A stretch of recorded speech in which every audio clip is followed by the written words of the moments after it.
Hello, my fellow wealth hackers. This is Erwin Cito bringing you the Truth About Real Estate Investing show. And we have another interesting one this week as we have someone who has been ranting quite a bit about being a landlord. So this past Friday, I hosted Canada's youngest retiree to come into the iWIN Hub, which is the name for our office, to record a podcast, to talk about his new path for real estate investing. I offered to show him how to stock hack, and we shot virtual zombies in virtual reality. So these aren't real zombies. No zombies were harmed in our having fun. Anyways, this episode was inspired by Mike. He was going on a rant on his Instagram account about his frustration with his real estate, which includes tenant-related problems, day-to-day management of a sizable portfolio, and all its moving parts, including property managers and contractors. He also found out from his neighbors that sex workers were operating out of his short-term rentals, and they weren't too happy about it. Neither was he. Add to that the pandemic and its hurt on tourism in London, Ontario, which in turn affects the short-term rental market and also the student rental market. That should be no surprise. So Mike actually gives an update on those markets on London, Ontario as well. You may not invest in London, Ontario, but it's always, I personally, as a real estate geek, I think it's helpful to know what's going on in other markets because you may see parallels to your own. Anyways, I messaged Mike that I was sorry to hear about his challenges, and we started talking about stock hacking. So I invited Mike out to my office to demonstrate to him the strategy, record this podcast episode, have lunch, and since he made the 2-hour trip from London, Ontario, I figured we would do something fun that Mike can't do in London. I made a couple suggestions, and we settled on Virtual Galaxies, which is the name of the place where we went to in Mississauga, Ontario. It's a free roam virtual reality gaming place, and that's when the hilarity ensued. So we recorded the podcast first, and this episode was really fun. It's a little long. Apologies for folks who don't like long episodes, but it was just a great conversation, and we just kept going. Neither of us noticed time go by. So for anyone who knows me, I'm an oversized child.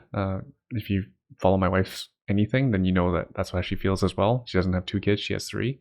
And also, I like to joke around. So the game was Zombie Apocalypse. We are our avatars, so our game characters are soldiers. So we're dressed in army fatigues, and we have virtual guns. These are not real, but we do have a physical game controller in our hands that's shaped like a gun to shoot the virtual zombies with. If you've seen the movies or TV shows where zombies are popular and prevalent, for example, if you're a zombie fan, my gamer name was Tallahassee. For anyone who's seen Zombieland, Woody Harrelson's character, I just thought it was funny.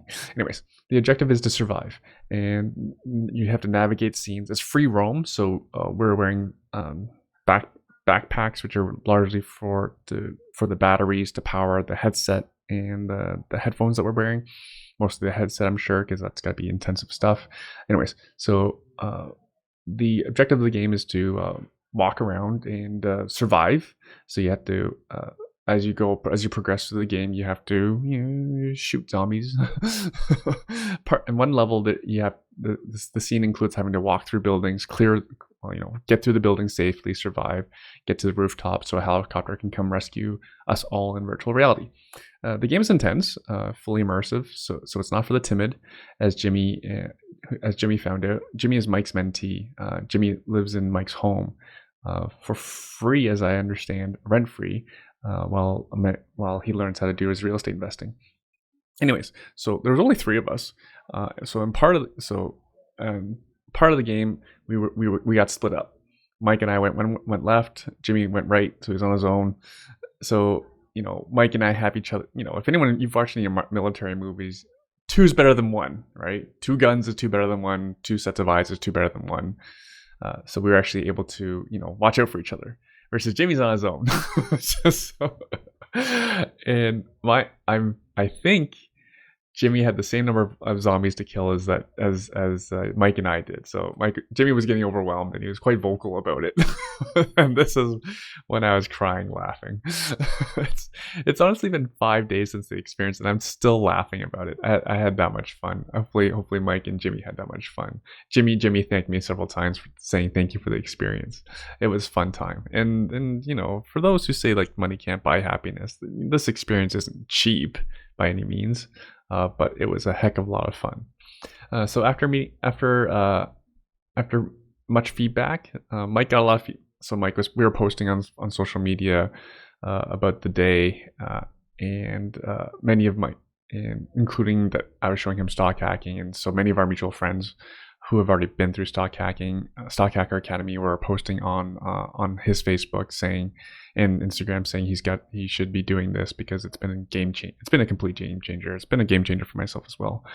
So the URL for anyone that's interested in more information, www.stockHackerAcademy.ca.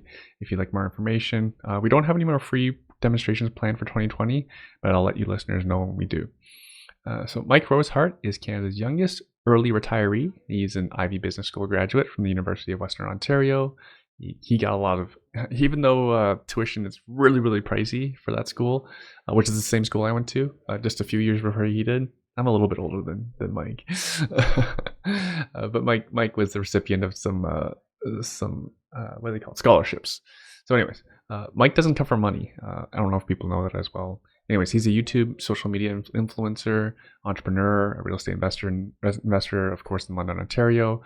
He's got an 8-figure real estate portfolio comprising so his career is somewhere, the career total of buildings he's had equity ownership in, somewhere around 75 buildings.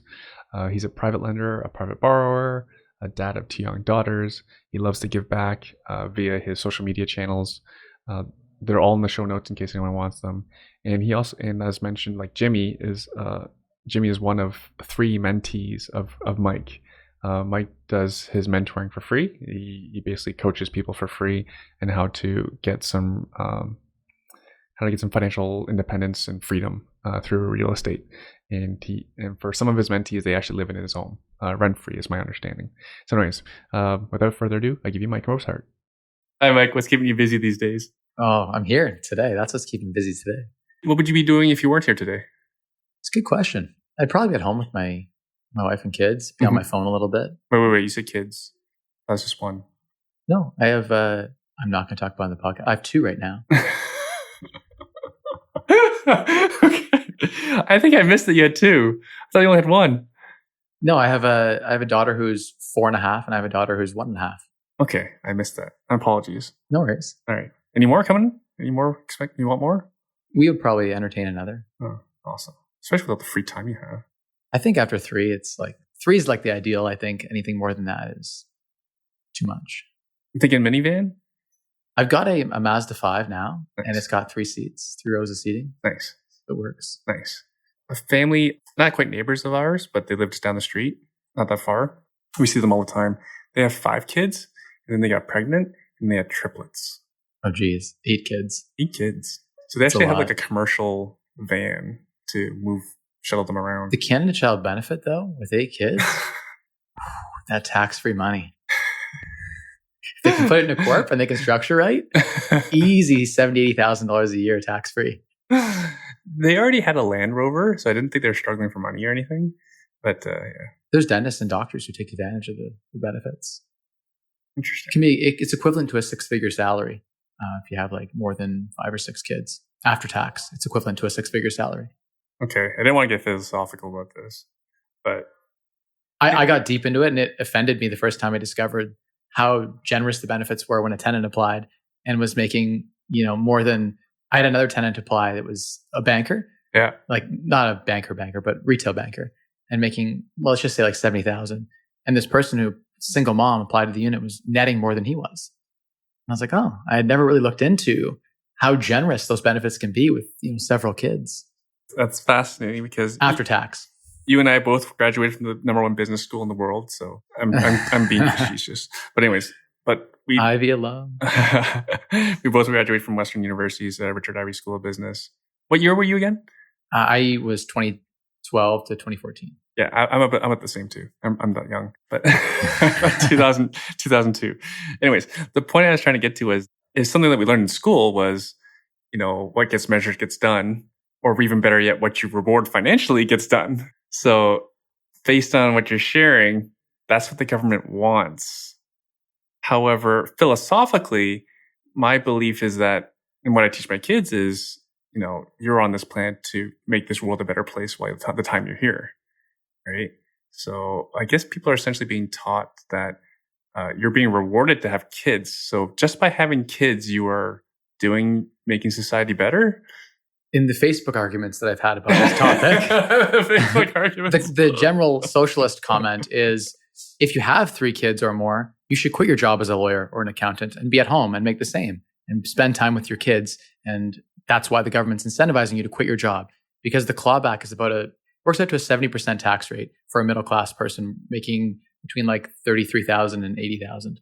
So if you make in that range and you have more than 3 kids, the tax rate is, I'll walk you through some of the math. It's pretty scary actually how they've structured it to disincentivize people to work. I should make a note of that. I've seen you get in some glorious Facebook arguments. I get into the best ones sometimes. We won't go there yet. No. We won't go there yet because that was not on the list. No.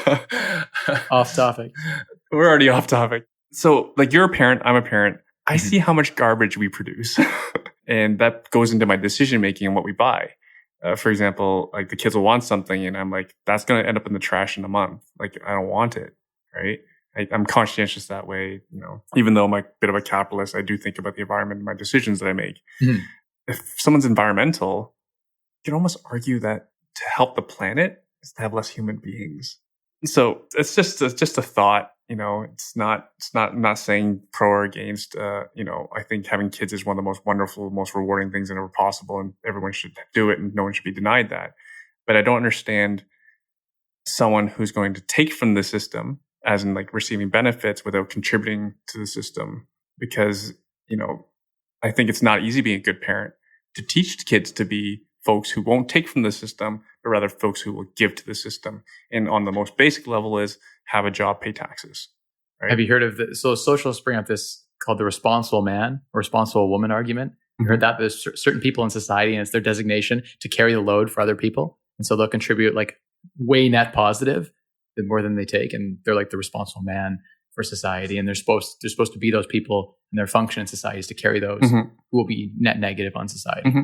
Yeah, and you're going to be more so too when the new wealth tax comes out. Yeah. Yeah. I mean, we'll try to structure things, I think, as smartly as we can to avoid. But. And that's the funny thing is like I've seen people attack you on social media for being successful, but then just go back to the argument. Who's giving back more to society?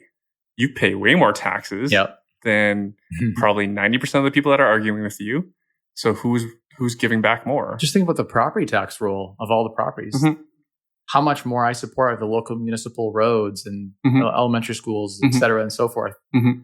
And a lot of these people attacking, they aren't contributing to society. And I think that's, I don't want to get philosophical, but I think each person should do their best to contribute to society in the way that they can with the skills and talents that they have. And so for me, that means, providing a lot of housing and helping a lot of people for, next to nothing on my YouTube channel. I give a ton away. And what I've learned, unfortunately, is the more you give, and the more successful you are, the more people want to take. And it's crazy. You'll hand someone, you can hand someone $500 and they'll come back tomorrow for 500 and 500 after that. And if you cut them off or you reduce it in any way, the entitlement behavior comes into play and people hate you. Mm-hmm. And you just tried to help people and they hate you. Mm-hmm. And so it's weird how I've noticed that on the YouTube channel, everything I've given away for free, I used to do free coaching calls, how little people took action on some of the advice that I would give. And so I started charging for it because people actually took action when I charged for it. Mm-hmm. When it was free, they took it for granted. There's like an entitlement there. So yeah, I've just noticed that about human behavior in general. Yeah. As someone who gives away so much for free, I'm often shocked by the nasty, nasty reviews I get. You'd think like if you give to someone that they'd be appreciative, right? Yeah. I've had comments about I'm sure you get it from your YouTube and your Instagram as well. Is like people have learned so much and they've taken so much action. They've made so much money. There's a ton of people who are succeeding. Yeah. But then there's the other side that just ripped the crap out of you. Yeah. Right. Like you feel like I owe you something. Right. I don't get that. Yeah. Like, Mike, where's my post this week? I don't care that you're predisposed in the hospital or something, or you're taking vacation in Florida. Like, you owe me a post this week. Like, you owe them something. Yep. Oh boy. Like I've had people chirp me, give me like 1-star reviews for like, oh, because you promoted something. You're trying to make money. Like, oh, that's so terrible. It can't be a business too. Yeah. Why can't it be sustainable? Yeah. for it to be sustainable, it has to create some sort of revenue source so that you can have better quality products, right? Better quality sound, better quality editing, all of that. And you make it sustainable. I know, but it's a general thing that's a big problem right these days. Like, you make money, you are bad, right? And not necessarily. I think that's a myth. So, okay, we're going pretty far off topic. I'll personally stop here. There's a New York Times article that came out about schools in the UK and how they're not getting any government support. So these greedy schools are remaining open, and then all these students were going to have dorm parties and going to the bar, and they all got COVID, and like, it's not good, right? I'm like, wow, you called schools greedy, and you wrote about how there's not enough. So these were post-secondary schools like colleges, universities, and the article even mentions there's not enough of them, and students want to go to school, but greedy school for opening your doors, keeping your doors open, right? Fascinating. Going a little sidetracked. I don't know. That's interesting. I feel that a lot of the media is very Marxist these days, and it's scary. And then you see it creeping into politics with wealth tax, right? Mm-hmm. Talking about wealth tax, and then not even for the wealth. And sorry for anyone who's listening to this, if you own your own home, you're likely quite well off, especially in the global scale of things. Yeah, right? Statistically speaking. Again, I'm you might trying not to stop feel. myself. You might not feel rich. You might not feel it, but many of you listening have $1 million asset already, or assets that total to $1 million. That puts you into the pretty high percentile in the world scheme things. And now the government's talking about potentially doing away with like the principal residence capital gains exemption. Yeah, I'll stop there. So let's talk to no more doomsday news, please. So I mentioned to you before we started recording, hopefully it's okay we start here. I remember you're sharing on your Instagram stories about your frustrations with being a landlord. So for those who don't know, how much do you have now? To be honest with you, I don't even have an active count, but somewhere between 20 and 30 buildings, maybe 35 buildings with partnerships, something like that right now. My personal name or like personal, I don't even know. I'd have to do a count. We've sold off like 20 or 30, and I've exited out of a lot of joint venture partnerships in the last year. So I'd have to count exactly. But I had at one point been involved in about 75 properties or buildings. So I've been down the road of having hundreds of tenants, and we had a property management company which closed. We had a construction company which closed. I've been through, we were talking before we got on this about going through property managers, and you've been through several. It's tough. Like, that business is really, really tough. And the hardest part of being a landlord is that you're liable for the actions of the property manager, that you're liable for all of that risk. And I think that the government right now and the current, temperature in the water is leaning towards, pro-tenant.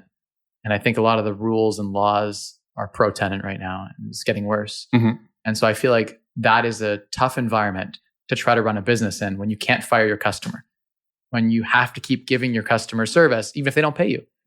Where the grocery store owner, as an example, if you own a grocery store, it's a business, right? You sell food, it's a basic need, same as housing.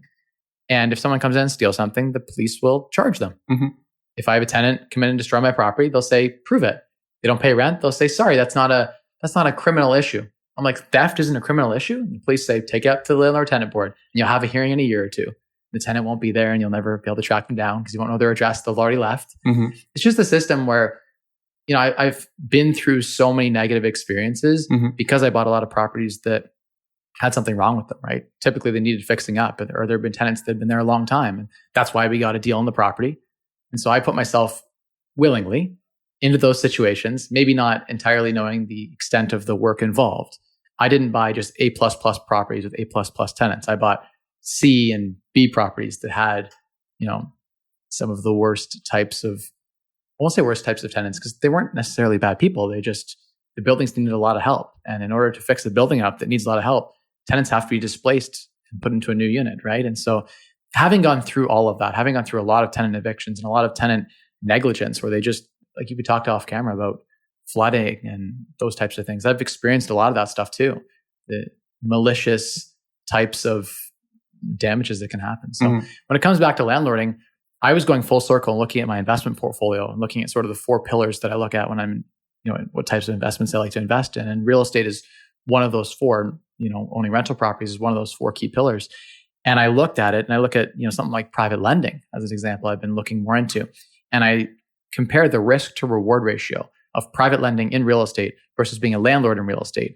And I feel much more comfortable about the risk to reward ratio on mortgage lending than I do on owning rental properties. And so I can dive into that a little bit more. I think that's something please do. Because before we started recording, I mentioned how I see a lot of beginners have issues with to be paying interest rates higher than what a Schedule A bank will give you.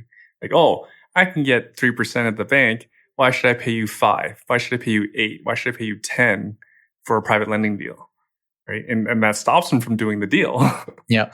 Or the deal's not good enough that they shouldn't be doing that anyways. So maybe that's a good thing that saved them. But in some cases, it stopped them from doing a good deal. So yeah, I kind of explained to you and how I went full circle from being, if you had interviewed me 3 years ago, right? In 2017, And you're 24 at that time? Yeah, I was 24 at that time. I just quit my job in January or February.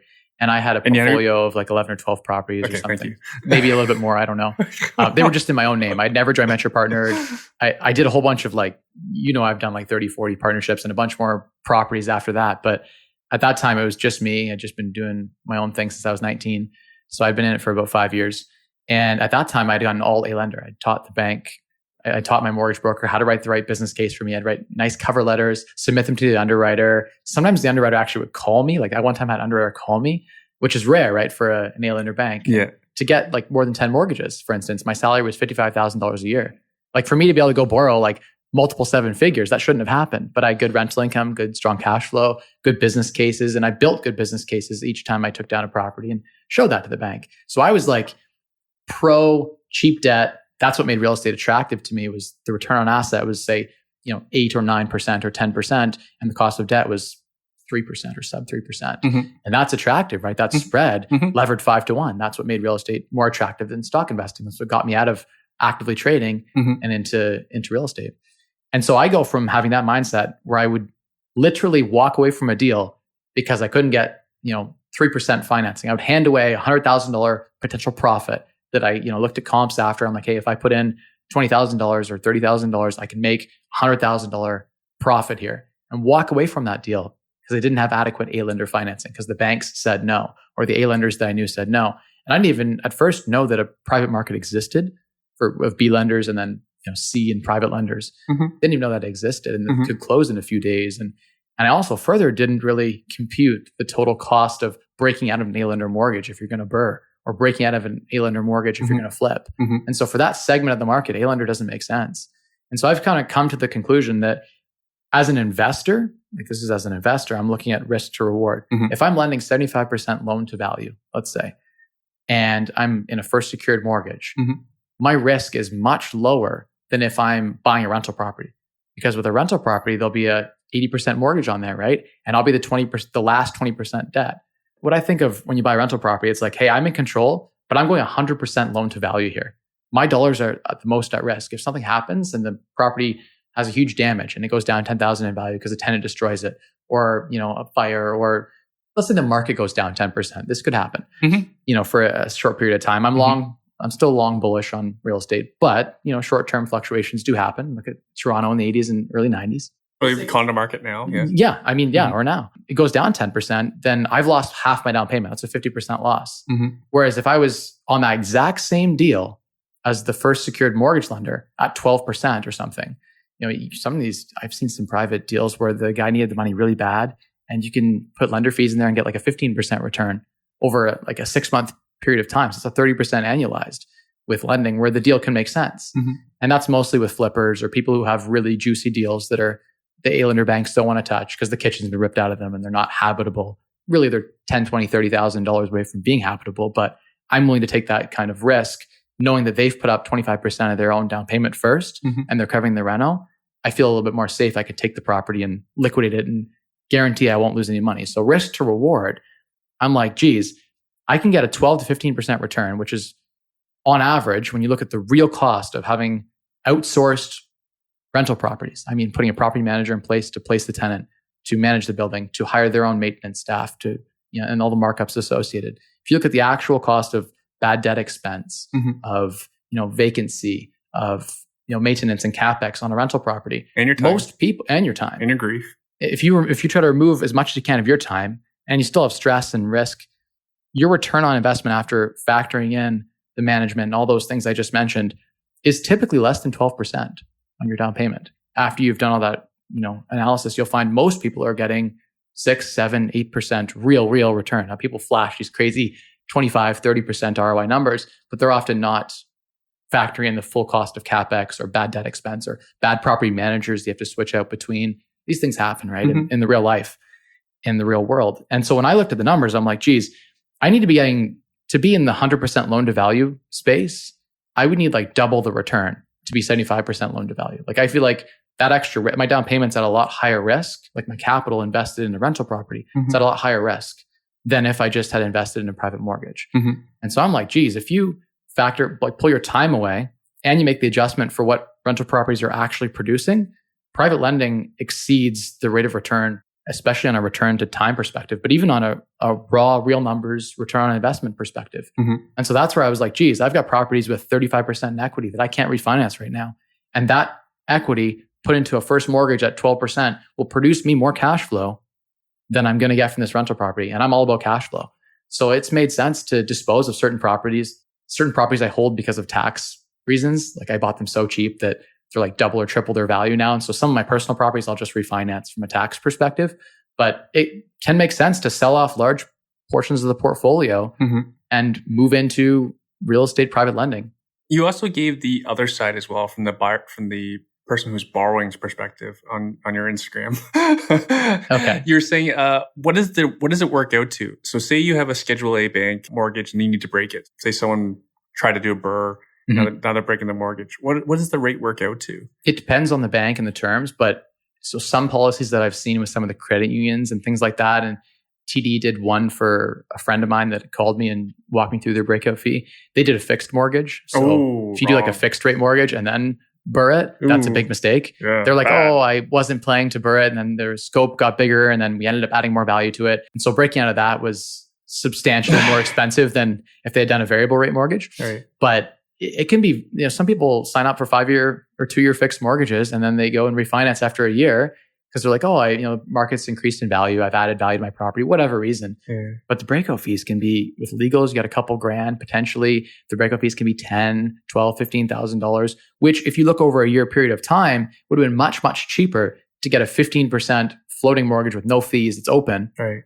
And then refinance into an A product, after the year of renovation, however long it takes you to turn the property around. I don't know if there's tenants in the building, so it can take longer to get the building turned around, depending on if it's a single family house, you could do it quicker.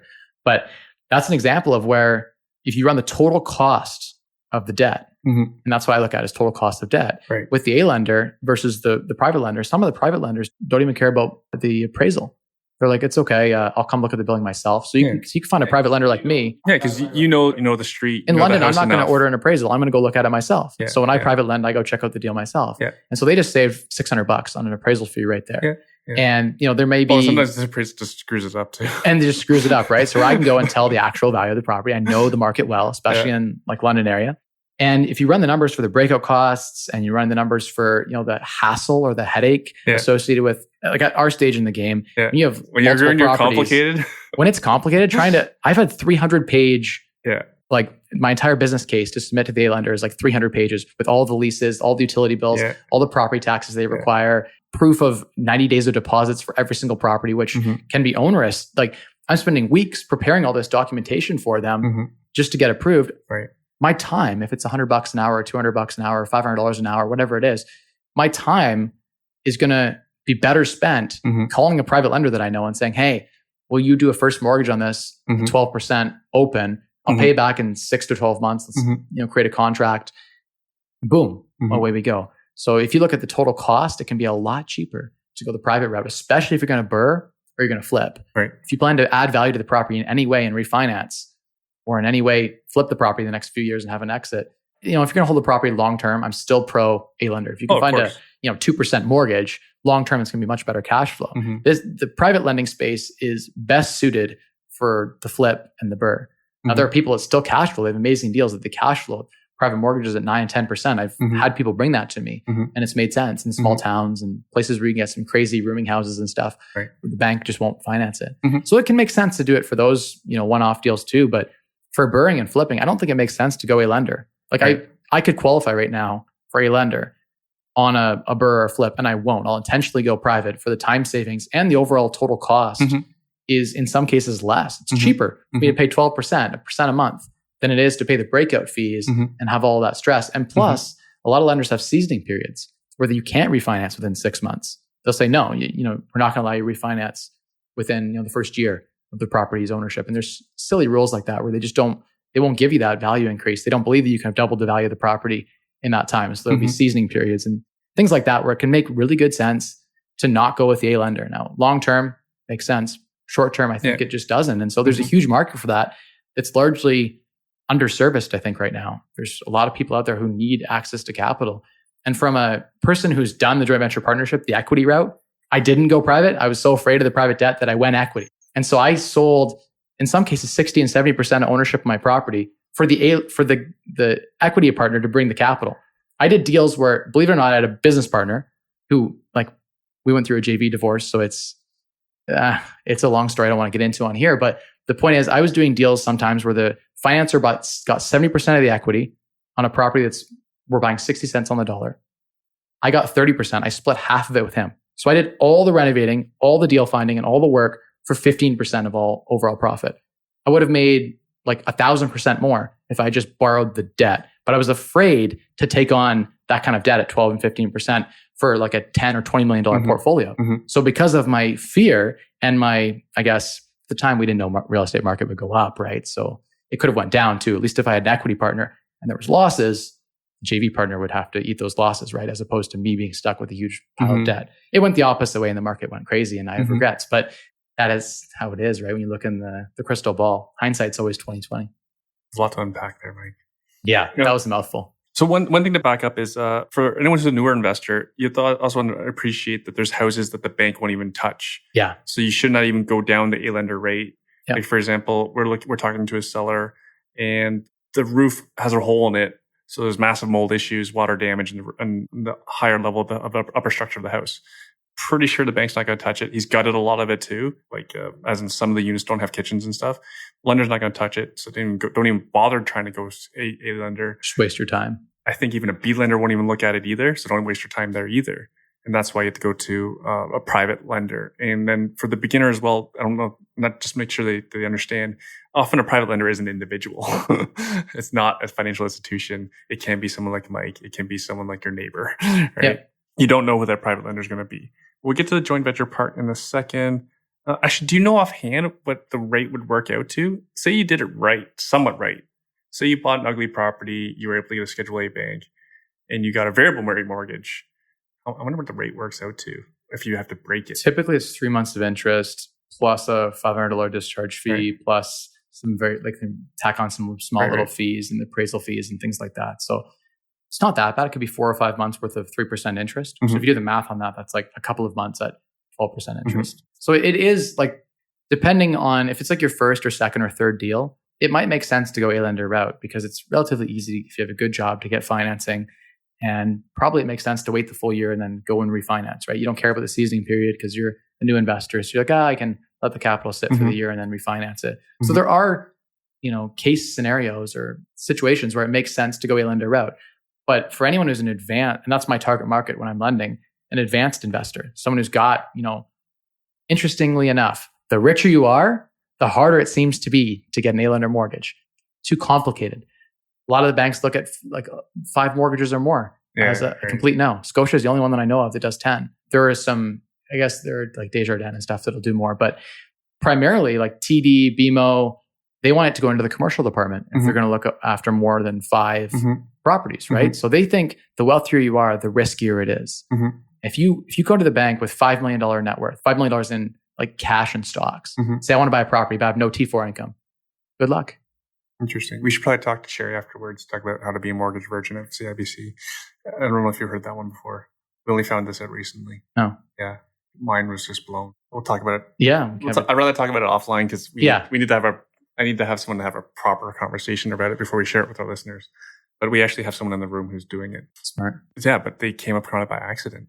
I'd heard there's a guy that I deal with who's was a rep for CIBC, and he had mentioned they had some alt product that was 4 or 5% where they'll be more flexible. It's not that. Better. It's better. Okay. I want to have a prepared conversation. Yeah, a little before treat we talk for later. About it. Yeah, a little treat for later. And it'll be a nice treat for Mike after this call if Cherry will talk to us. I've been lucky that I milked the CIBC high net worth program and the Scotiabank high net worth program. And so I can still get financing now. I have to keep a certain amount in cash and stocks to qualify, but it's very rare that the banks typically will lend if you don't have any income. And a lot of the wealthy people structure it so they don't take a lot personally. And their corps might not have 2 years of consistent, stable income. So then it's difficult to get an A-lender mortgage. So is this something different than private lending? Sorry, private banking? You got to get the right term here. Private banking. I wasn't in private banking and I was able to get it. But with private banking, it's much easier. They'll look at the whole picture and they'll be more willing to lend, yeah. Do you know what the hurdle rate is to get into that program? It's changing all the time. It used to be for CIBC, they closed the program, the one that they had, but it was around 500,000 cash. You had to snapshot liquid, it was like double the mortgage amount or something in like liquid, like stocks or cash. And so it was a hard program to meet, but you could, there are ways you could game the system where you could borrow from a friend or something and keep it in your account for 30 days and you could qualify. I've heard those kinds of stories. I don't know if those... It's a great detail of $500,000. Yeah, the program's closed, so... Yeah, there are ones now where I think you need $1 million in other assets, not real estate, to qualify. So you've got a stock portfolio or something.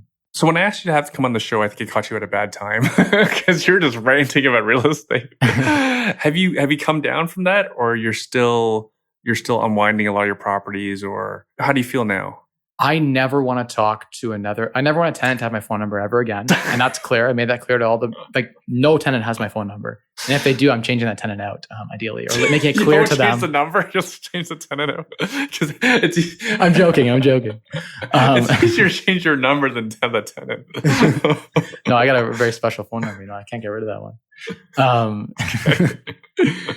No, I don't want to have any involvement with any tenants at any property. I just have no interest in that whole relationship at all, especially being more of a public brand on YouTube. I had some tenants that would just comment on all my videos and leave me alone. I had a socialist tenant who was just anti-capitalism, and they brought, they shared it in some groups, some stuff. I got a lot of hate mail, death threats, sending me examples of people in China who had been murdered for being landlords, and they're like, death to the landlord, we'll take your property, it'll be ours. Just some crazy people in Canada I didn't even know existed. There's a segment of people, they're anarchists or something. And so I got shared into those things. Being on social media and a landlord, it just didn't jive. Right. So I just removed myself entirely. I'm no longer landlording at all. I refuse to collect rent. I refuse to deal with anything. It all goes through the property manager channels. They have contacts they can call, but I'm not interested in being involved actively in my properties because I can't do a good enough job. I'm too busy to manage my properties as well as they need to be managed. I can't be dealing with 2 a.m. plumbing calls, and I can't, there's just too many properties and too many tenants. So it just doesn't make sense, I think, for me to be a landlord. And when I looked at the numbers of, hey, here's my net worth, and I took a look at my net worth statement, I'm like, here's where I have a bunch of equity stuck in properties with joint venture partnerships and whatever else. And sometimes the joint venture partner can't qualify for a refinance or doesn't want to. They like having it paid down a certain amount. I'm like, look, I've got 6 figures of my equity staying in this property, and I'm getting $100 a month. Let's just say, hypothetically, you run the math on that. The $100,000 should be making me $1,000 a month in private lending. So my cash flow owning real estate and all the stress associated doesn't make sense. I would need, in my opinion, if I was making $2,000 a month on the $100,000 in a rental property, I would take the risk and I would probably keep the real estate. But with private lending opportunities falling in my lap all the time because of my YouTube brand, I can go make $1,000 a month cash flow just as in a first mortgage. It's less risky. I'm taking the equity from being the last 20% up to 100% loan to value, right? Pulling it out of the property, selling, and then securing it on another property up to 75% loan to value, let's say. And now my capital is much safer for an economic downturn or whatever. It's just safer. I think the government would step in before we'd see more than 25% price drop in real estate. So I believe that it's as safe as a government bond, but I'm getting 12% return. That risk to reward, I have no bonds in my portfolio at all. I moved my entire bond allocation into private lending because it just doesn't make sense. You had a bond allocation? You should, right? In a proper financial portfolio, you should have at least 90-10. I shouldn't shake my head. You are richer than me at 27. Soon to 28. Well, wealth doesn't mean a whole lot. There are people who are way smarter than I am that have a lot less money than I do. So wealth isn't necessarily an indicator of intelligence. No, it's not. Sorry, you said something that caught my attention. Oh, wait. So you're saying you're getting all these private lending deals from your YouTube channel. Do you lend outside London? Once.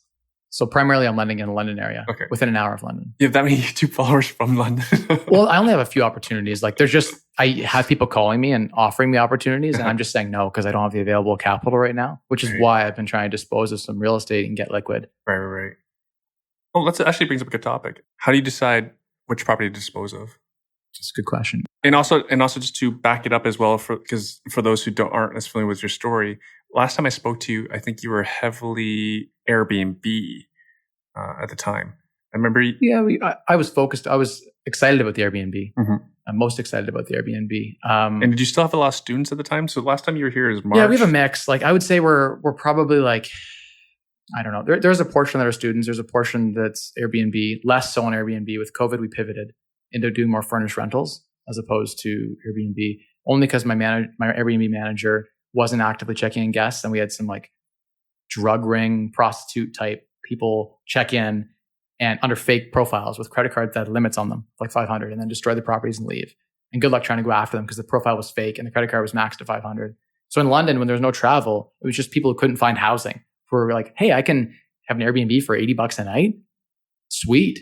There's a whole bunch of available units. I can use this for like prostitution ring. So I didn't even know that was happening. My Airbnb manager, I guess we had a lot of those types of incidents. I got word of it from neighbors saying, hey, do you know there's like 6 prostitutes in here? And I got like multiple calls at multiple properties. And I was like, geez. You need to give me more rent. Yeah, like, or just, I don't even want that kind of risk in my property, right? So I think they were understaffed. It's hard to run Airbnb. Like in the management's defense, I think it's hard for them. They didn't have the capacity to check in guests and check if like the person who booked the reservation is the same person that's showing up to rent there, right? And they were just trying to get it booked and make a management fee, right? And it's tough. I think the industry is generally, it's high risk doing Airbnb, and there is a higher return for that risk.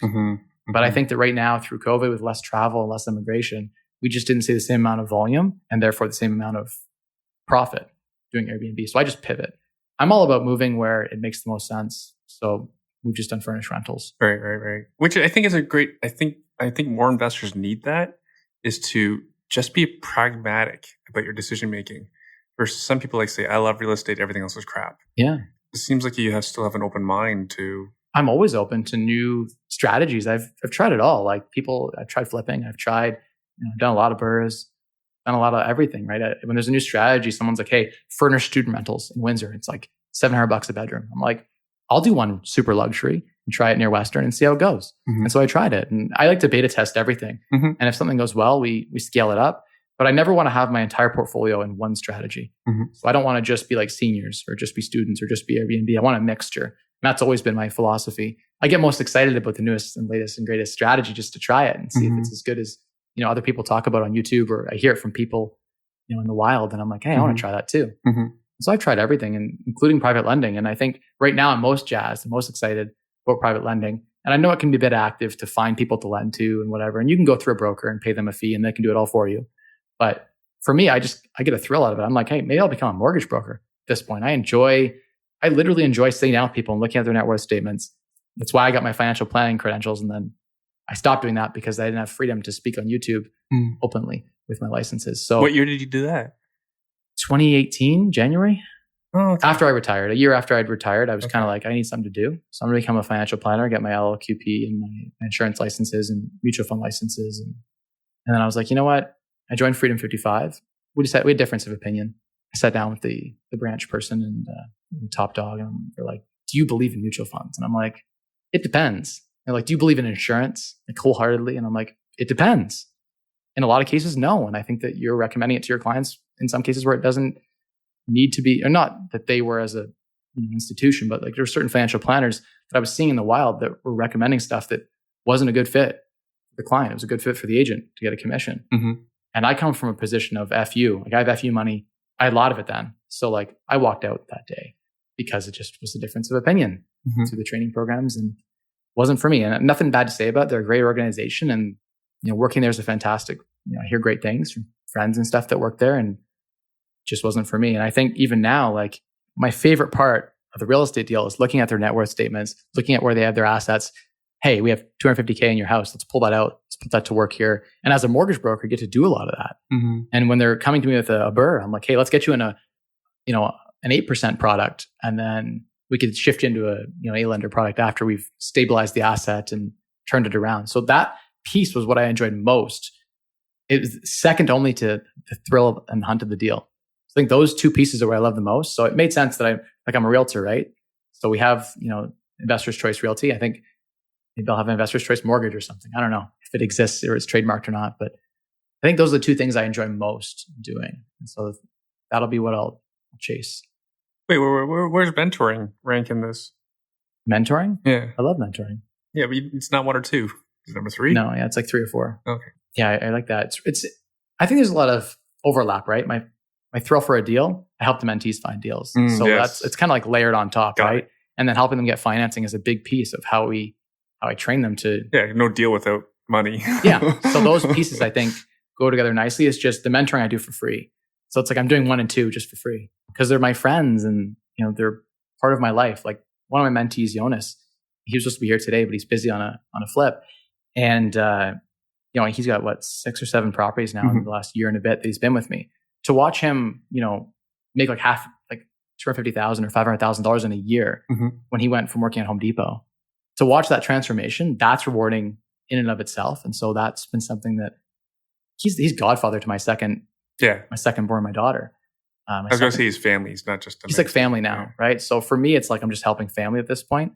But yeah, my mentees were like my tribe, and I didn't have a good tribe that I could hang out with that liked the same things that I did. So I built my tribe.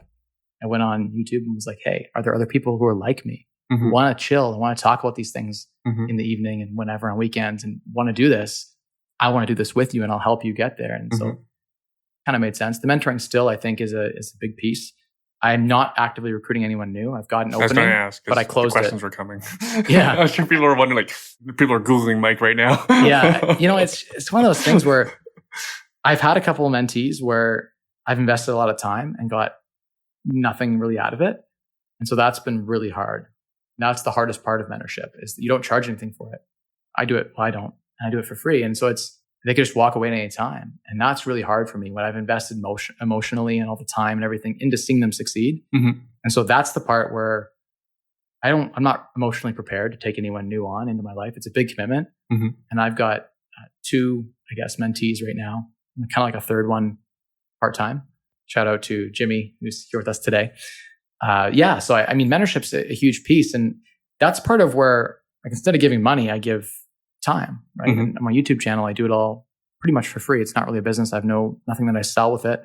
There are some ads that YouTube puts in, but I try to remove those as much as I can, such that YouTube won't de-promote my video. Because if you remove ads entirely, your videos don't get viewed. YouTube will purposely bury them because they want to make revenue. So you got to put a couple of ads in so that YouTube will promote to your subscriber base. I've done testing where I had turned ads off, and some of my subscribers don't even get the notification. So it's kind of crazy that's harsh. That it makes sense. They're a business, right? They want they want an ad to be there, and I get a penny every time someone watches it. So I don't care. The viewer's still there though. So yeah, they just have to manually look for it, I guess. And you drove the traffic, right? Some of you drove the traffic. Anyways, yes. It's their platform. They're incentivized, obviously, to make a profit. Interesting. I didn't know about that part. It's kind of neat that you tried to trump the ads. But they still get views, but just not as much. I attributed it to that. I thought that was the difference because the videos seemed similar between episodes. So maybe it was the topic. I don't know. Maybe it was what you were wearing was too revealing. Could have been. I just saw an article. Or not Facebook. revealing enough. There's an article on the BBC about this farm in Eastern Canada, and they were trying to create a Facebook ad for onions. It's a computer algorithm that decides whether or not your ad is okay or not. And it said it was too sexually explicit. It's just a picture of onions. Right? They're peeling the skin right off the onion. So it was just because they're round and bulbous, they look like something. Right. That wasn't. They're holding up 2 onions. Something like that. So the algorithm thought it was something else. Yes. So that's why I was joking about. Yeah. Never mind. I digress. But I want to spend a little time about mentoring coaching because I know lots of people out there are coaching. Coaches keep coming out of the woodwork. But I've been asked to coach many, many times. My thing is same as you. What I put into it is a lot. And when the person doesn't perform or they give up or they don't even try, those sorts of things is just too much.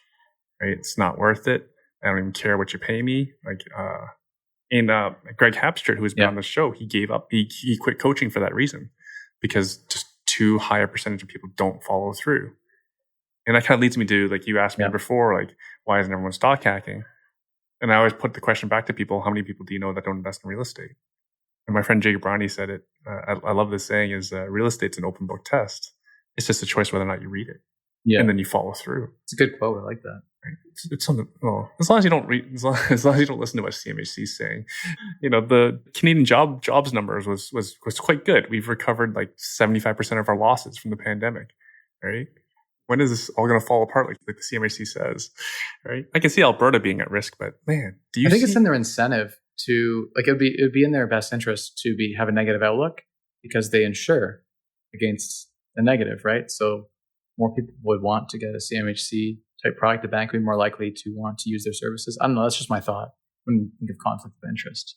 Understandable that they also pulled some products as well. So then it's that's true. So decision makers are just conservative, I guess. They're conservative, while Genworth and I forget the other insurer right now, but they haven't changed anything. So I guess they're fulfilling their mandate. If private industry is willing to do it, then government should step back. But that's not what they're saying, right? They're saying they just think that things are falling apart. They don't want any part of it.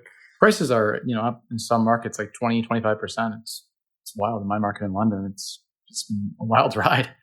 Roller coaster, just straight up. No, I meant to ask you about that, because you invest in a different area than most people are on this show. Well, almost everyone on the show invested in a different area. Like every week, someone invests in a different area. How did London handle the pandemic? And also, let's talk to London about specifically, because there's so many students there as well. What have you had to do different? Have you had to pivot? Yeah, I mean, in London, there's, again, the Airbnb was doing really, really well before. But it just sort of shut down during the pandemic. We had just pure vacancy across the board, or just local people looking to book who are not people I would ever rent to. People who were kicked out of their house and had nowhere to go. That was who was looking for the Airbnbs. There's a lot of that going on. There's no travel, right? And the schools were shut down. So there was so much available inventory. Even look at Western and Fanshawe now. They're nowhere near full capacity of what they were before. So we're down, up to, there's 100,000 students. Let's say half of them didn't come back full time and didn't need a place. They were just coming down, for a couple of days for classes that were in class, and the rest have been moved to online. So there's been a huge shift where we have potentially like 50,000 bedrooms in London, Ontario that are not rented. Now, a lot of these have been filled with families and whatever. They found reasons to fill them, or places to fill them. Plus, there was immigration that used to be huge in London. We took a lot of the Syrian refugees as an example, a couple thousand come just directly to London. And so we had a lot of that stop during COVID. So that definitely negatively affected the rental market. I would say rent prices actually dropped. Vacancies were at all-time highs during the pandemic. I had places listed that, like, I was dropping rents, and all the property managers in town we started to see it on signs, 1 month free rent, which was we hadn't seen in London for like 5, 6, 7 years. Things are just rent with a snap of your fingers. So that was huge, right? Seeing that first time ever, the rental market's not hot, that it's softening a bit. So that kind of transpired into real estate prices being soft during COVID. There were opportunities I saw pop up that were really good during the pandemic. People were afraid. There were a couple of properties I conditionally sold that people backed away, and I sold them for a lot more after the pandemic because I'm glad they backed away. So what month was it that they backed away? That would have been like April, maybe March, April, May. Oh, still pretty late. Okay. I think here. And then when did you end up selling Spring. them? And then we ended up selling them when it was roaring in July, when things were doing really well, because the market just got stupid hot. It was like spring delayed, and no one, like, there was no activity at all. Yeah. And then it was like all the spring demand and the summer demand came together with low interest rates, and it was like fire. Yeah. And we were seeing people doing 150,000 over ask, like 40% over the house, like more over the house price of what I think it should have been worth maybe a year ago. So it was, in some pockets, I saw 30 and 40%. In some certain condo spots, in certain streets, I saw growth that was way, way higher than what I think the local market should be able to support. There was some overvaluation. But in some of the student places, there's been opportunities that have popped up. And I don't know, I hear that a lot of the demand, like when I talk to other local agents, that a lot of the demand's been people moving out of, say, Toronto, who now can work from home. For the first time ever, there's, like, my neighbors, even where I live on my street, they used to have to commute into work to Toronto. They live in London, but they commuted like 3-4 days a week. And now and they're a government organization. I won't say who, but they were never allowed to. And now all of a sudden they were trying like small amounts of people working from home. And now it's like full stop, everyone's working from home. Yep. That's huge, right? Yep. We have tens of thousands of employees that used to have to live near Toronto and don't. Mm-hmm. Now they sell their house for $1 million, $1.5 million. And I'm like, wow, in London, $1.5 million is a mansion. Or maybe not a mansion, but a really, really nice house. In some pockets outside of London, a mansion. Mm-hmm. And so that's been driving a lot of the demand, I think, for the London area, because London's a great place to raise a family. We have a lot of trees. We have some of the best schools in Ontario. There's tons of golf courses and fun stuff to do. London's a great city to raise a family. And so that's like when you go to London, you're like, oh, wow, it's so clean. Like, it's just nice compared to some places like Hamilton. It's just, you don't get that same vibe when you're driving through it, right? Yeah, so I spent some time in London because I lived there when I went to school. But yeah, for example, poverty isn't the same level as say Hamilton. You don't have nearly as many people like sitting on the streets homeless as other cities have seen. And just as a real estate geek and myself, and in case any of the listeners are just equally a geek, what does $1 million get you in London? Does it get you 4,000 square feet? Yeah. Oh, gee. More. Could get you more. If you include the basement, could get you more. Oh, gee, we're probably going to get a whole bunch of buyers. But also want to flag, you mentioned how you're getting more Toronto buyers because they don't have to commute and anymore. Toronto investors too, a ton of Toronto investors. Yeah. So there's two things that I want to mention is what you said is very consistent with other people we've had on the show. Like Kayla Andrade mentioned that. She has a PM company, so she sees who's coming to rent, and as an investor, she knows who's coming to buy. And it is, again, same thing in Cambridge, Ontario. Same story. People no longer have to commute to Toronto to work, so they're more free. They have more freedom to choose where they want to live. Yeah. Especially if they're a condo person. A lot of people don't want to live in condos in this environment, and they're willing to move further away from Toronto to buy a house. Yeah. And something with a yard. And I forget what my second point was. Hopefully I'll come back to it. But yeah, this is all fascinating stuff. Oh, I wanted to get into Facebook arguments. I shy away from that stuff. You're not so much. No. I won't post. I'm very particular what I post. Like I won't even say what I don't post. But you, holy crap. I've seen some enormous, 1,000 comments or something on just a regular Facebook post that you make.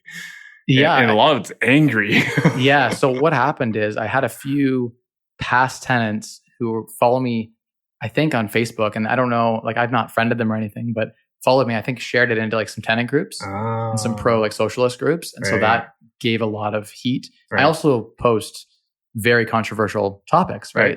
I didn't think it was controversial when I first posted it. Right. If I posted it to a landlord group, everyone would be like, stealing rent is like stealing food. That's theft. Yeah. That post, if you remember. Yeah, that's what it was. Okay. I can't remember what it was. 3,000 likes and it had 4,000 comments or something. Jeez. Yeah, I couldn't even read them all. There's a lot of them that they would just post death to Ming and just weird emoji things of there was some revolt or something in China where they killed some landlord or something. I don't know. I didn't really look into it, but people were posting a ton of that stuff. And I'm just the hate. I couldn't believe how much hate was associated with that. And I don't know. I think as a landlord, you're doing a good thing. I've created a lot of available units in London and I've helped solve some of the housing shortage. And I think that people blame the fact that London, a one bedroom in downtown London can get $1,400 a month in rent. That's not that far off from Toronto. And our prices are way less than half, right? So the people are hey, I have a friend who has a house in GTA area. In the same sized house, he can rent there as he can rent in London, but you can buy 3 or 4 of them in London. So just the math when you look at the math behind it, rents are high to price in London. Our market is higher for a rental market than it should be. That's because there used to be so many students and so much demand from people moving into London that they're getting pushed out to St. Thomas and surrounding areas of London and small cities around London. So it's funny enough because I remember one of the points I wanted to make. So you mentioned that what's happened in the market is families have moved into what were previously student rentals. So what I see happening is when the students do come back, there isn't going to be enough housing for students. If they all come back in full stride in the way that it was before. Right? Eventually they will. I think these pains are short term. So I have a couple vacant rooms as well in my student rentals. I imagine many have the same problems because many schools have announced even for the the January semester that starts in January is also going to be virtual. So many students aren't coming back. Yeah. But eventually this will end. And if families are still living in previous student homes, more student housing will have to be created. Yeah, it's interesting. If that's the case, and we do have those people come back, then where are they going to stay? London, if people know London's city department, I will throw shade at them. They're terrible. They're one of the worst. I've heard they're one of the worst in Canada to deal with. I don't know, but I've heard that. I don't know. I think everyone thinks theirs is the worst, but I've heard that they're the least pro-development. So what I'm saying is there won't be a lot of development for new housing, because I've had landlords invest in other cities say that they sold their properties in London because of how hard, how strict the rental licensing and the development services has been in London. Right. And so they're pushing, they're basically pushing all the investors and saying, hey, don't build more inventory. We are going to make it really hard for you. You submit something and we're going to come back with deficiencies with 15 business days between each submission. If you're lucky, in 6 months to a year, we'll get you a permit. So because of, unless maybe if you're like Farhi, deep pockets, you might get things done quicker. But I don't see there being a lot of development in London to satiate that demand for all the students that will come back. Yeah, it's a good point. So when someone has to go buy the bungalows and secondary dwelling unit them, like I'm doing, so we'll have more units. Yeah, do you think they can keep up? Depends how many students come back and whether or not programs can be online. But eventually, like 5 years from now, what do you think it's going to be? What do you think it's going to be like? I honestly believe long term that we're moving towards digital Skype, Zoom style education. I think so. I think some programs need to be in person, like some science programs, but a lot of it could be delivered with 4 screens and a virtual reality headset. I guess we'll test that this afternoon, won't we? So if anyone wants to get Mike's attention, you have to lure him out by teaching him stock hacking and taking him to virtual reality. You know, when you invest in someone, though, it tends to pay off. That's what I found. That's not what this was about. But anyways, yeah, I wanted you on the podcast. But anyways, I don't know. I think first, so for personally as a parent, I want my kids to have the university experience. Right. My daughter, not so much. I want to keep her home. My son, I'm going to kick him out of the house. Like, you go wherever you want. Wow, that's sexist of you. Oh, totally sexist. I'm completely admit it. As a dad, I kind of sympathize, though. I have 2 daughters. So. Yeah. So my thing with my daughter is actually Cherry's right there. The funny thing was when we first started talking about it, my daughter was like, 6 months old. It's like I was saying to Cherry, I'm so glad that there's a GO bus stop right by our house that goes direct to McMaster. That's so great. Our daughter will go to McMaster. She's like, you can't decide that for her. She's like, oh, right. I should have just spoken out loud. So then I slept on it. And then the next day I said, okay, our daughter has a black belt. She can choose whatever black belt she wants. As long as she has a black belt, she can go wherever she wants. So you put her in martial arts right away. Oh, yeah. She's in martial arts right now. She's doing kickboxing. Nice. Yeah. And she was doing jiu-jitsu previously, but now COVID. So she'll do jiu-jitsu again later. Right. But my son is projected to be bigger than me. He likes to punch and kick and stuff. So he'll probably be very he'll be safe. I think he'll be safe. So nice. My son can go wherever he wants. I forget where I was going with this. Oh, my point was that I wanted them to have the same experience I had, to go away, live away from home, because I just had that big growth. I grew up a lot just being away from home. It's just like even to prepare your own food and do your own laundry, be your own individual, right?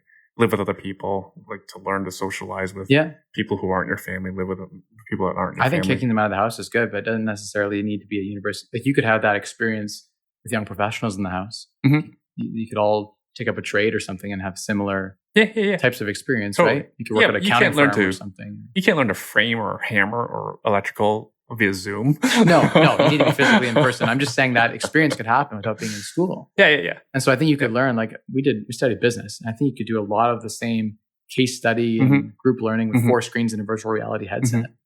Almost like I could physically be in the classroom. It would feel like that if I had a VR headset on. So I think the trend is going to be eventually towards lower emissions in schools. But there's still some programs like trades where you got to physically be working the trade to learn it, right? Or a science lab or something. It'd be tough to do that with VR. I still love it in person. I love everything that's in person.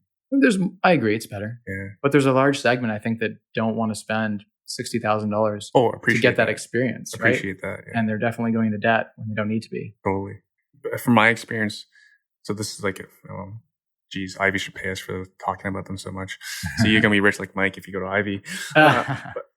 But 2 of my classmates, they were named top 40 under 40 for Canada two of my classmates, our class president and also Rebecca, who was actually funny because I did some business with her, like, well, years afterwards. But yeah, like, but I wouldn't have known them if it was a virtual experience, right? That's true. Right. So there is value in bringing together like-minded people. And I think that will continue to be, you could have done it virtually though. You could have had, like, if you were hanging out every day talking virtually, like I had friends that went to different schools that I'm super close with, and we just Skyped a lot, and they're still super close to me now, and I could do business with them now in the same way. There is, like, Ivy brings value in that it takes a bunch of any top business school takes a bunch of the top people already. You've had to be screened to get into Ivy, right? So you already had to be smart or rich or a combination of all of those things, successful in some way, or your parents were successful in some way. And that's how you get into the program, right? You had to have a nourished environment.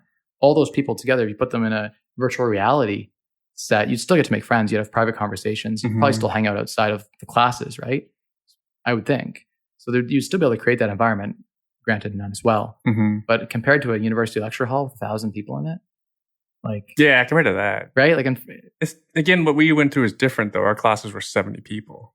And that, like, I think university used to be for the elite and the rich. To, like, with the 60s or 70s, you had to be basically rich or elite to go to school, pretty much, right? I don't even know. I don't even know when OSAP started. When you started saying that, I was like, how old is OSAP? So it might go back such that universities are for the rich, for the wealthy. And if you're not wealthy, it doesn't make sense to waste 4 years opportunity cost of your time, $60,000, $70,000 in tuition costs. Like, it's not the most efficient route to build wealth and to get a job. And it's not necessarily the path anymore to get a job. People like Elon Musk are coming out and saying, hey, I want to hire someone who doesn't have a university degree. I want someone who has the skills. And so if you're trying to be a coder or trying to work in one of the latest and greatest tech companies or something, university isn't necessarily the path to get there. And that means that whole program may have shrinkage from 6,000 students at Western to 1,000 students or 2,000 students, right? Or a lot of them might be virtual and be working at the side at a tech firm. And so I think that the landscape's changing. And with things like virtual reality coming into play and connectivity of everything now, we're at a position where there'll be less students. And so how will that play out for London? Negatively, probably. But London's such a great place to raise a family that I think it'll attract what it's losing in students. I'd love to see London retain the talent. It just doesn't. Like, people come from far and wide to go to the Richard Ivey School of Business or go to, the top, like a medical school or a dental school, go to Fanshawe for some of our top programs. It's one of the top colleges in Canada, one of the largest too. And we don't retain a lot of the people. They leave. And so it'd be nice to see London become, and it is becoming more of a tech central hub where we could retain a lot of talent. That would help London a lot. It's a city we get on board with trying to build that. The school still attracts visa students. And their intention from the beginning is to become Canadians. It's true. Right? So that will still drive in person. Wow, we're really getting far. It will. But what we're talking about, though, like visa students, immigration, young immigration, that's still a major real estate driver. Yes. Right, because it actually makes all the news. Like when you hear about condos being vacant in Toronto, it's because there's no international students, and the objective of many international students is to stay in Canada. You'd be surprised. I have most of my student target market is upper year international, and the amount of money they drive Audis and Porsches, and you wouldn't believe how much wealth there is. And it's great for London, actually. That's great. Our economy is great. Yeah, it's great for our economy. $900 for a bedroom, if it's luxuriously enough for them. Yeah, and so that's been great for our economy, and I hope that continues. Yeah, and that's what people often miss about immigration is that a lot of them come with money. And where do you think they're going to spend it? Where do you think they're going to invest? What does money do? Create jobs. Yeah, exactly. Build the economy. Yeah.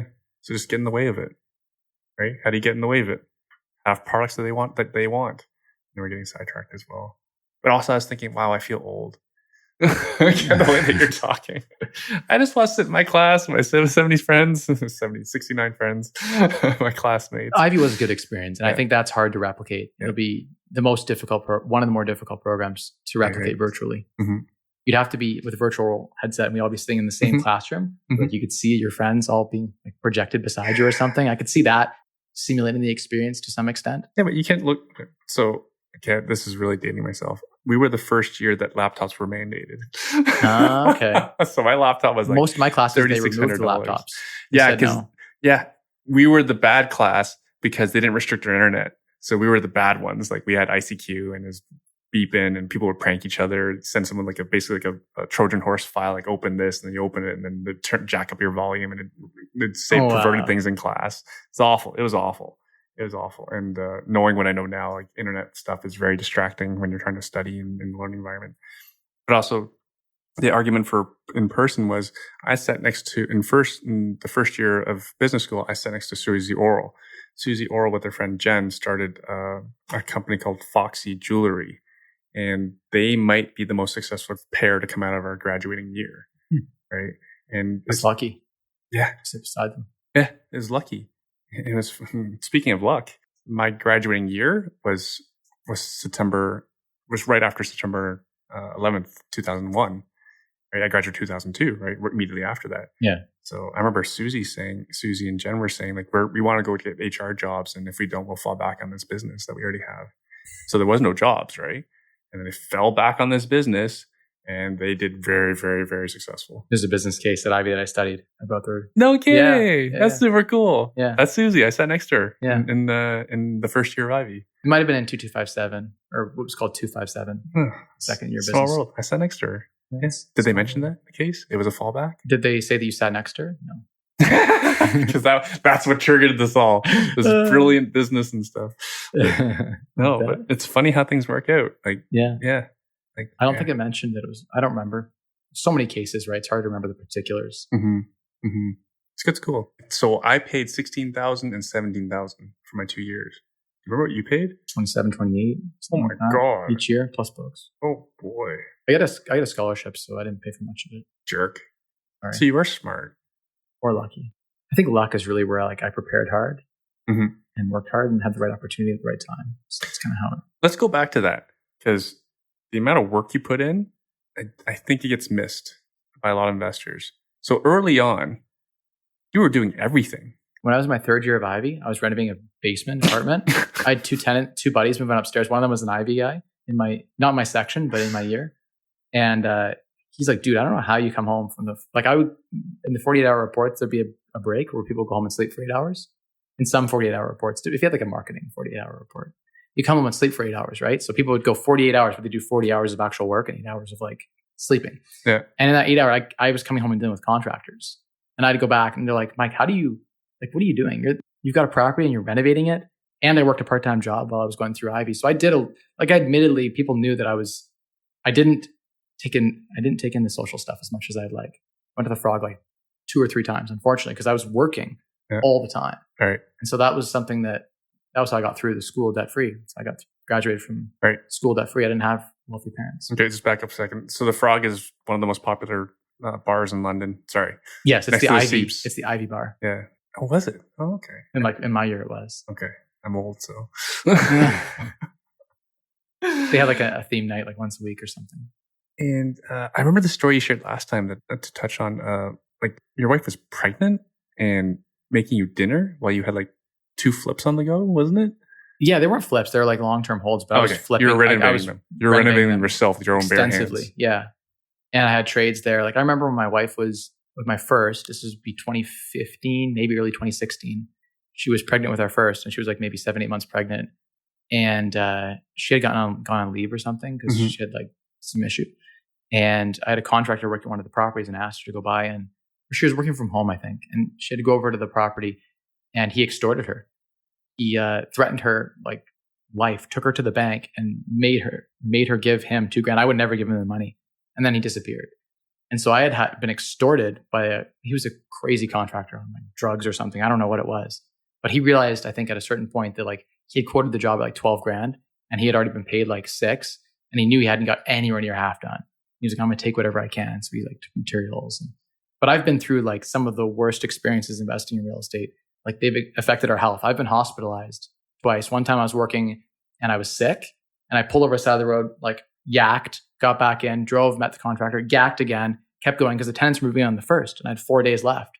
And so I just went hard, like putting in more time. I didn't have any money to finish the renovation. In some cases, I was funding it with my job. I didn't get paid till Friday. And I'd leveraged maxed myself out all the way, gone over budget, and was like, when my pay comes in, I can pay this contractor. So I got to finish the floors myself, and then I can pay the trim guy so the tenants can move in on the first. And like, I set these insane goals for myself. Like instead of saying, sorry, tenants, move in next month, or like, I'll give you a credit to move in 2 weeks from now. I was like, no, I gave my word. I'll have it done for the first.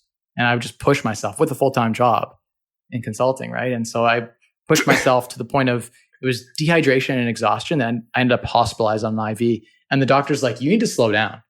Like, I know you're 23, or I think I was like 22 or 23. Maybe I was almost 24 at the time. And he's like, you need to slow down. Like, you have a daughter on the way and you're working 100-hour weeks. He's like, I'm writing you a job letter, or like a letter to get out of your job. He's like, you need to have like a week of rest. And then I went to my boss and he's like, oh, you can work from home. So I got to work from home, thankfully, but I still did the renovations at the same time. So like I pushed myself beyond, I'm a bit sadistic. I don't know. I'm twisted in that I like to push myself beyond what is normal. And that's part of my success, I think. And I apply myself, I try to work smart too. I don't even know what to say. Yeah. Don't do what I did. Thank you. It's been better the last 2 years. I've definitely not pushed myself to the same extent. Right. But yeah, I'm a yes man, right? So when someone says, can you do it? I used to say yes. Right. And so I didn't know how to say no until maybe like 2019. I learned that lesson with JV partners, saying no. Because I've had too many people on this show who had fatal health issues from too much work. Right. I had Stefan Arne on the show, and then he passed just like a year after. I'm sad to hear. Right. And I'm no doctor. I've mentioned, I said it before, I'm pretty sure it was stress that killed him. And the calls, and like he and I used to get into great Facebook private message discussions and things like that. And he did work too hard. Yeah. He had this belief, I think, that you have a certain duty to society to give all that you can and produce all that you can produce. He literally told me, he's like, what are you doing trying to retire early? Like, stop that. He's like, Mike, you could be a billionaire if you wanted to in your life. And say things like that to me. And I don't know. It's one of those things, right? You got to balance. Like, do I want to know my kids, or do I want to have a lot of money? Yeah.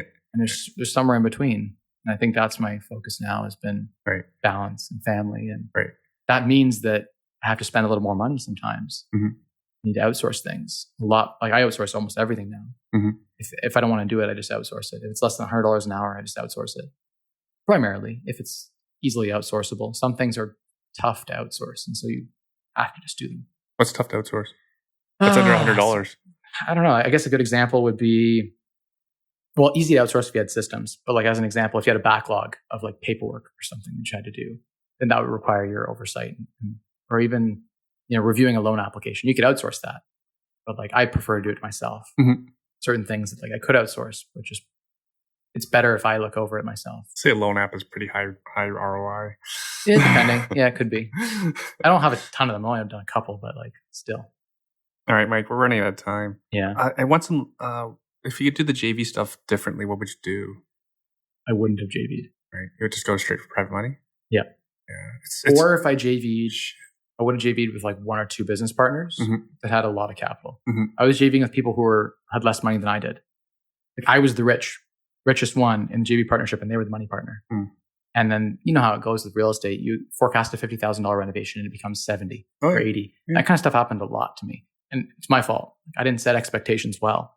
That, hey, this can be done in 3 to 6 months, and they're expecting 3 and ends up being 7. And so a lot of that kind of stuff happened. And it's a lot to manage joint venture partnerships and to manage each partner. If I had one partner, it would have been easy. But I had so many partners. How many? 30?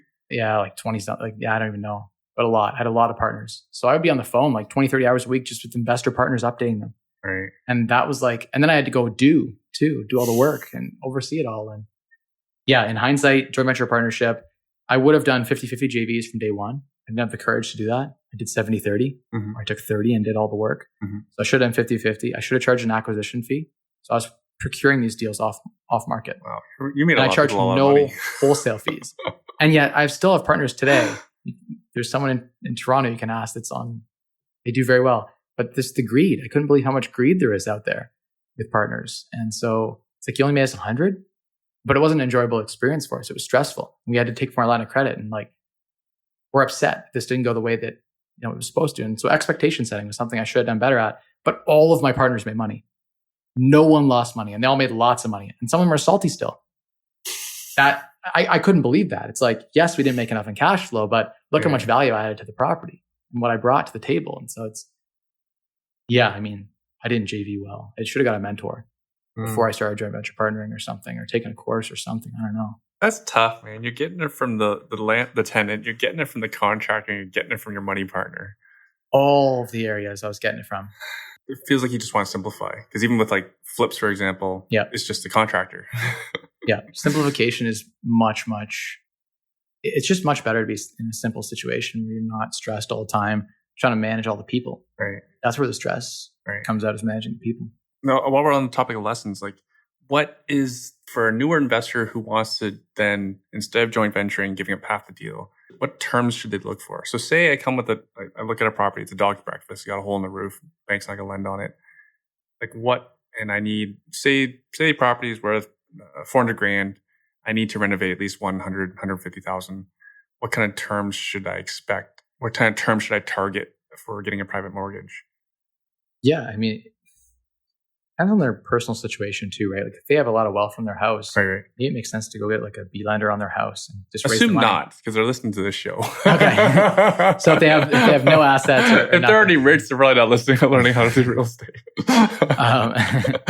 That's honestly, the people who are wealthiest need to spend the most time educating themselves and thinking critically. I pretend I have nothing. I wake up some mornings and I have nothing. If I had to start again and I inherited this portfolio, what would I do? Yeah. And so that's why I get the conclusion of selling or making changes, because I try to take my bias out of it. Yeah. I'm like, if I had to start fresh, would I be in this partnership? And the answer is no.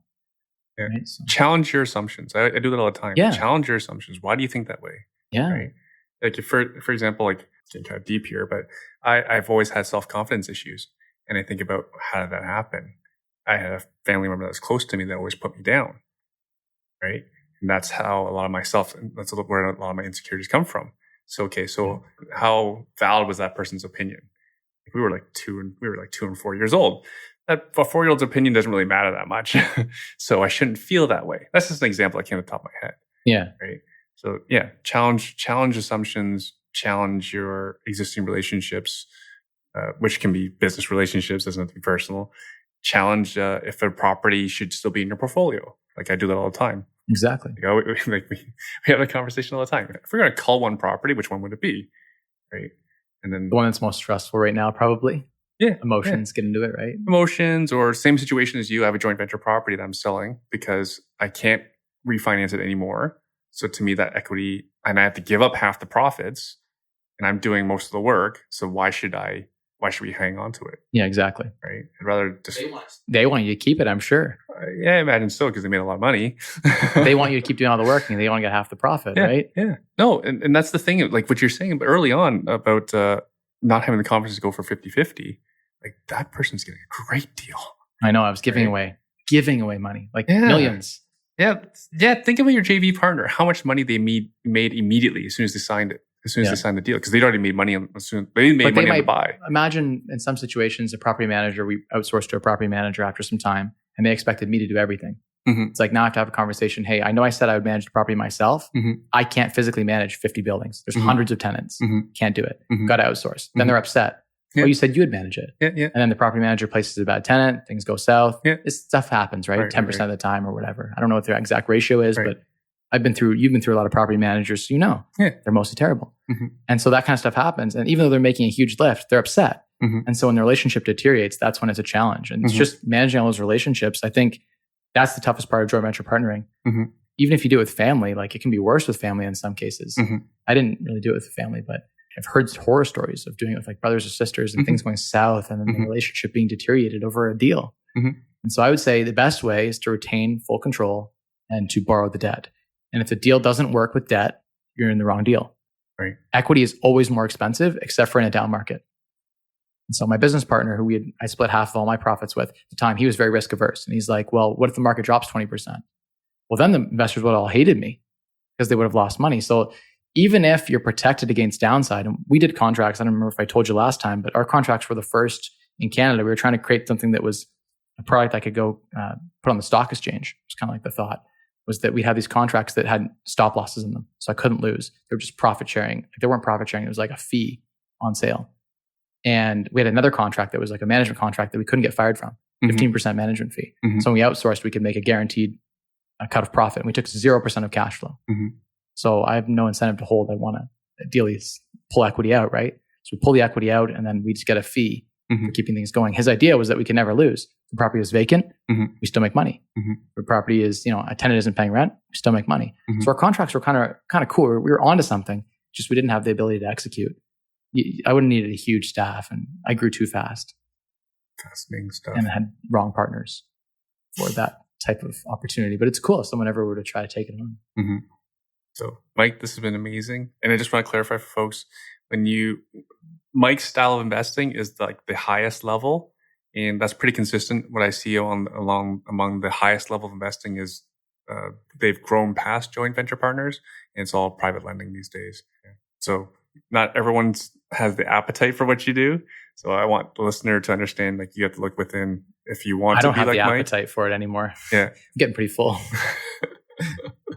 But again, I just try to talk to especially the newer investor. You don't have to do the most aggressive thing. If you do, I even bring it back to if you're just mortgage free, for example, keep it simple. Right? You own your own home, you're mortgage free. That's pretty good. It's pretty terrible. I'm gonna fight you on that one. You don't ever want to be mortgage free. Take the debt at 2% right now. I know. And invest it. I know. You don't want to be mortgage free.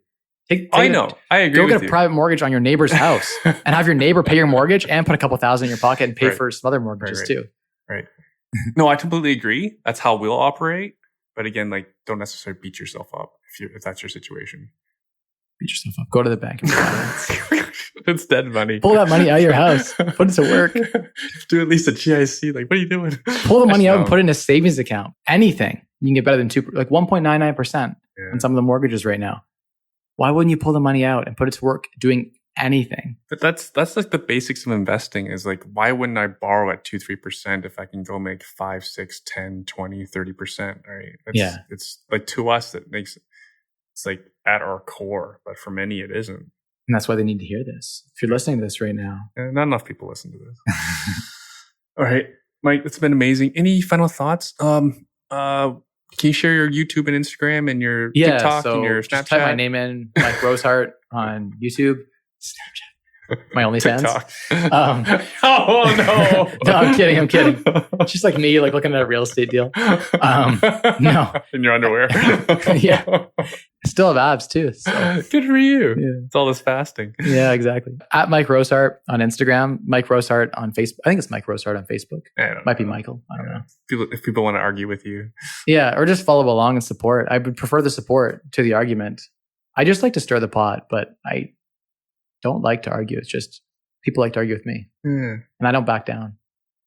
I would have just taken it down. I did end up taking the post down. Oh, you did? Okay, yeah. Okay. Several of the posts I've taken down. That one specifically, I put offline. I can show you all the comments and stuff. I still have it and offline where no one can see it. But interesting. Yeah, I just can't handle the negativity. There was just too much. So I took a break for 2 weeks from Facebook. Post, when I was done with that post, I've been on there for might have been 4 or 5 hours a day, just reading comments and responding to people. And a lot, I turned a few people's viewpoints. And so I was happy with that. And I think I stimulated a lot of thought, which is important. But for the hate groups that got a hold of it, and the socialist, Marxist people who believe that landlords should be killed and their property should be taken and distributed to the poor, they obviously are never going to change. They're pretty set in their ways. I have an open mind, so my viewpoints change all the time. I've often been totally persuaded to change my mindset. So I like to think that I'm open and receptive. And through those posts, I've learned a lot. People will private message me and they'll share insights philosophically that I didn't have before. And so I think that for me is part of on Maslow's hierarchy of needs, that's at the top of self-actualization and stuff. For me, that tickles something philosophically that I need, those conversations I need to have. And they always result from the Facebook posts into private messages with some great people. Interesting. And so I would say I'm going to keep doing it. I'm going to keep stirring the pot. Every few months, I'll do a post that's controversial. Interesting. If you want to follow along on I post on Instagram 6 times a day on my stories. So at Mike Rosehart's the best place, or my YouTube show. I go live once a week and it gets a couple thousand people tune in, and it's a real estate investing, personal finance type of show. It's been an hour long. Awesome. I should bring guests on, but I'm not equipped. I don't have these cool. This is pretty basic stuff, bro. Wow, it's on the mic's on some sort of arm, gimbal arm thing. Yeah, it's not quite. I don't know. Yeah, I don't know what the definition of a gimbal is. I do own a gimbal, but I have one for my YouTube thing. Too complicated for me. Yeah. This is great though. Like straight up, this is awesome. Thanks, Mike. It's a great office too. Thank you. Any final words? Great degree on the wall. Any final words? You want to build a wealthier you? 3 steps. Say it on every single YouTube video. It's how I end my catchphrase. Secret to building a wealthier you is to 1, spend less, 2, earn more, and 3, maximize returns on the difference. Those are the 3 levers to mastering personal finance. Awesome. That's it. Probably should have started the show there. Thanks for nothing, Mike. Sorry. I warm up, I'm one of those, I don't do well on the first impression, Thanks, good, Mike.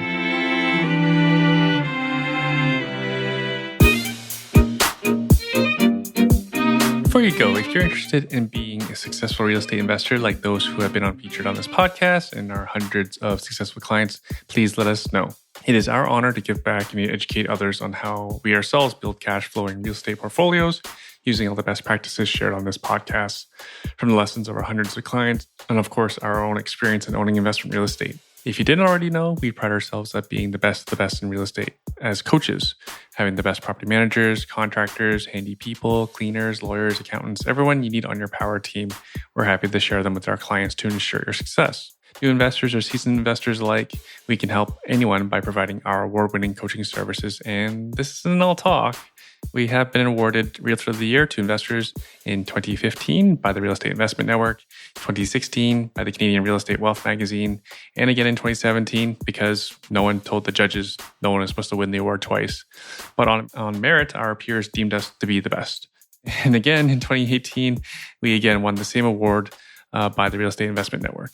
So 4 years in a row, we collected that award, and it'll never happen again. We will be the only team to ever win these awards, collect this number of awards, because Canadian Real Estate Wealth magazine doesn't give out awards anymore. Hopefully, being the most decorated team of realtors in Ontario will make you consider us for your next or first real estate investment. Even if you don't invest in our areas, there's a good chance I know who would be ideal for you.